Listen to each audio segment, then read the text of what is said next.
สบายดีพ่อแม่พี่น้องสุขุสุคนเนาะเมื่อนี้กลับมาเจอกันอีกเช่นเก่าเช่นเคยในช่องเมฆชาแนลเนาะโบแมนได้ยินเสียงยังไงเอาพามาเก็บหน่อไม้เนาะพี่น้องเอามาดุดแล้วแต่เอาบ้านได้ถ่ายเนาะพี่น้องเด็กหน่อไม้เนาะคุณบอกสิพามาเก็บหน่อไม้เนาะเก็บไปต้มเนาะโอ้หลายอยู่เนาะพูนทางนั้นก็มีเนาะนี่เขาก็มาเก็บน้ำมันกันแล้วรุ่นแต่งน้ำกันนะอันนี้ลองชิ้นก่อน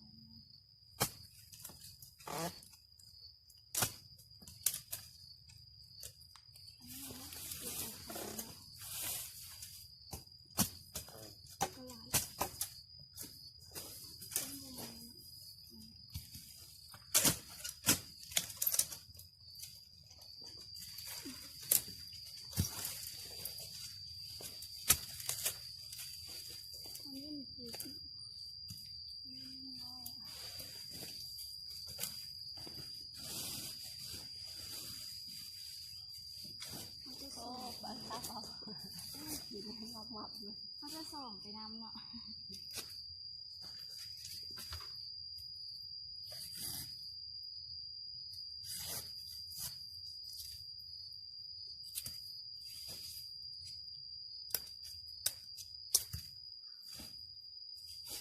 เลขก่อนที่จะมีก็จะเอาเลยก่อน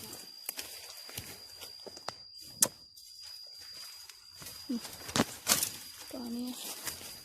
เนาะมันจะมีแล้วสิบเอาเดี๋ยวเอาสิมาเอาหน่อเนี่ยเห็นไหม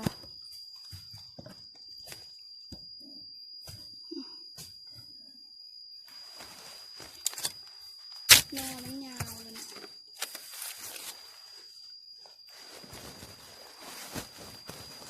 เอาสิได้ส่อมไปห้องเนาะ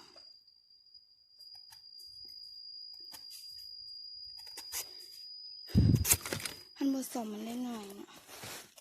ในนอนนึง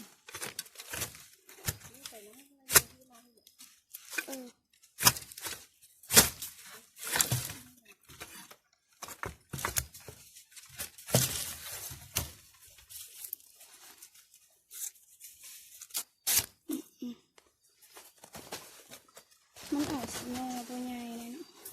แต่มันกะต้มแซ่บนะนี่ก็ชิว่ามันนอนนี่นอนแต่เตาเนาะ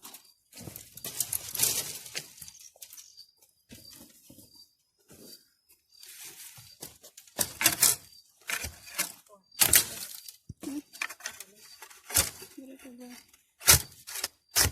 ไม่จะไป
ต้มกินแซ่บเลยนี่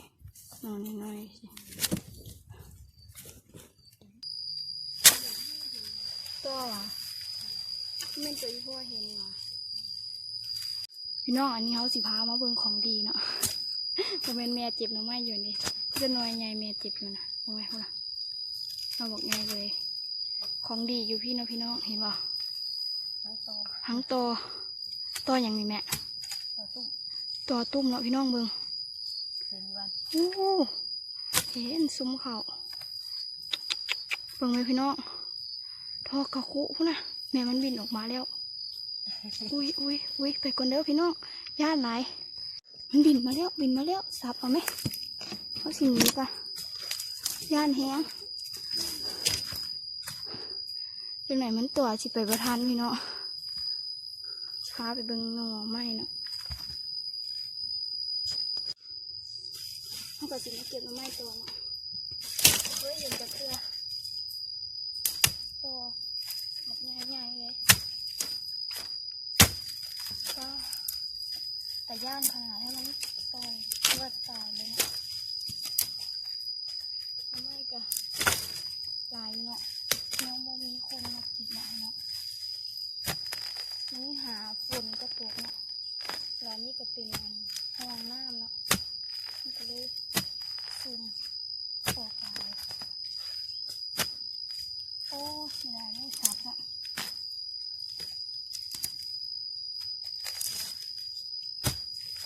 เอาได้เนาะน้องนี่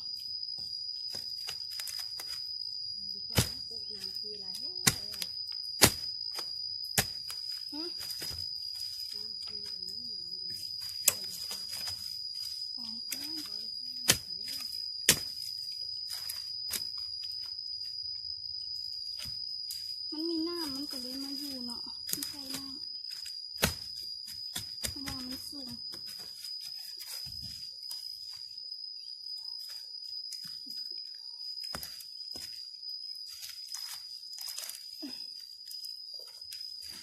โอ้ยเอาก็ได้เสียงเลยไม่ได้เสียงค่ะแม่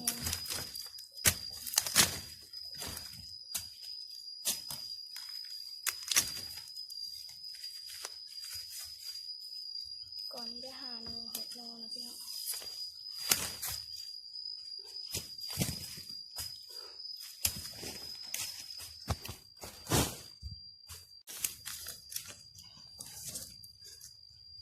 หลายหน่อยเนาะ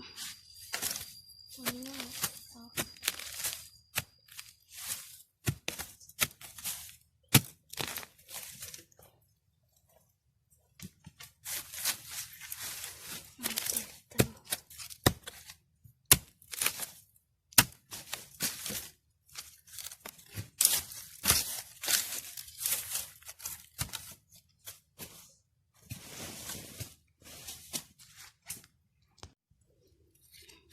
นี่เขาก็สิมาซ่อมมันจึงได้หลายเนาะเราซ่อมเป็นยัง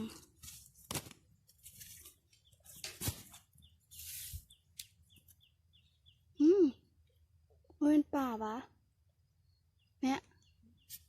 จวมบ่สั่นเอ้ามันเป็นป่าวะน้ำนิ่งเด้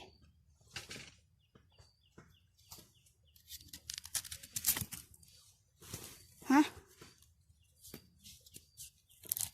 ชิพาไปเบิ่งป่าจิแม่นบ่หรืองูกับบ่ฮู้เลย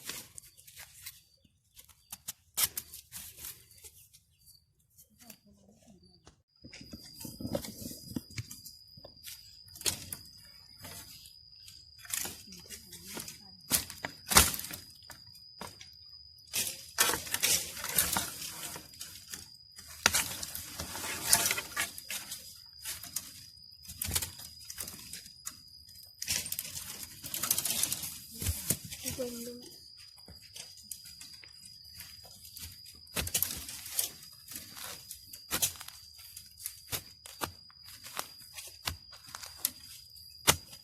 ที่ไหนมาเห็ดเนี่ยแล้วเคยเป็นน้ำสีท้องสีไม่รู้เลยเจ้านั่งดีอ่ะเจ้าอันเอาออกเลยอ่ะเนี่ยโอเคเราก็เดี๋ยวออกค้างนะคะ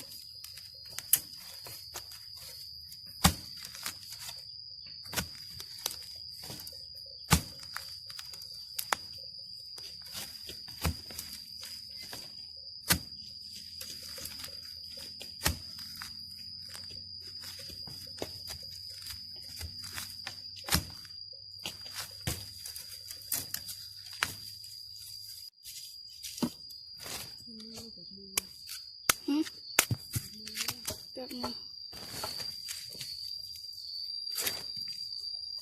ส่งน้ำมันก่อนไปก็ไป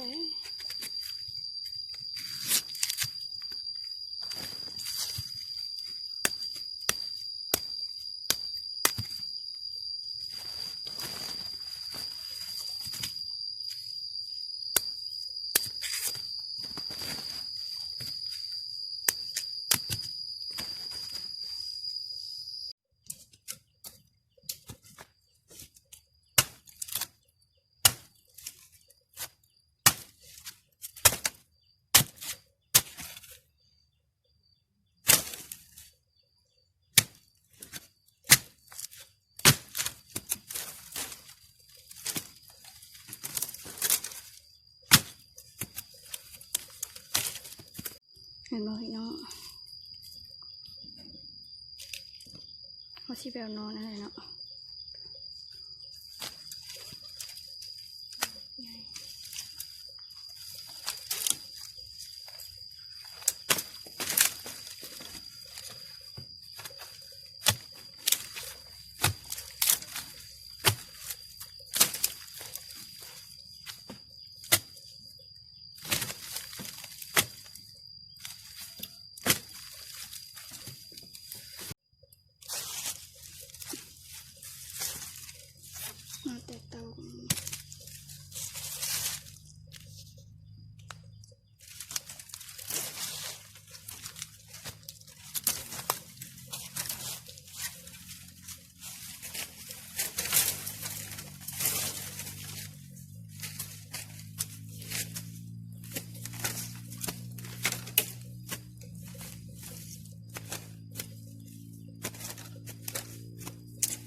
อกทั้งนั้นเลยว่ะ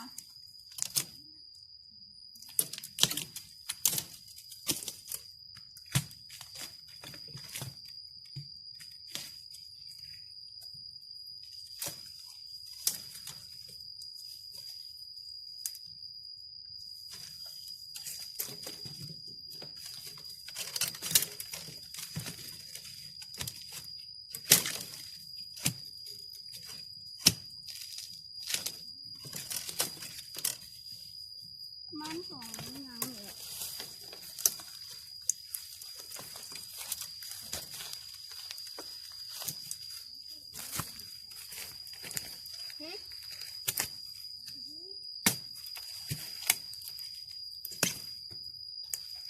โอ้ยเจอสเตนเลย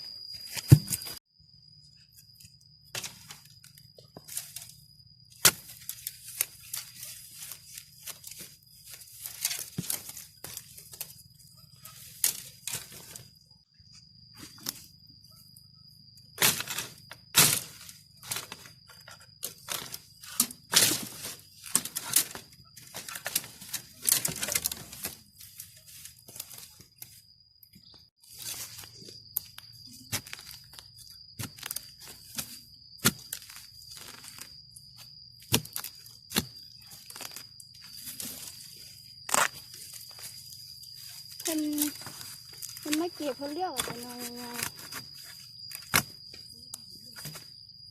ฮะเพื่อนหาก่อน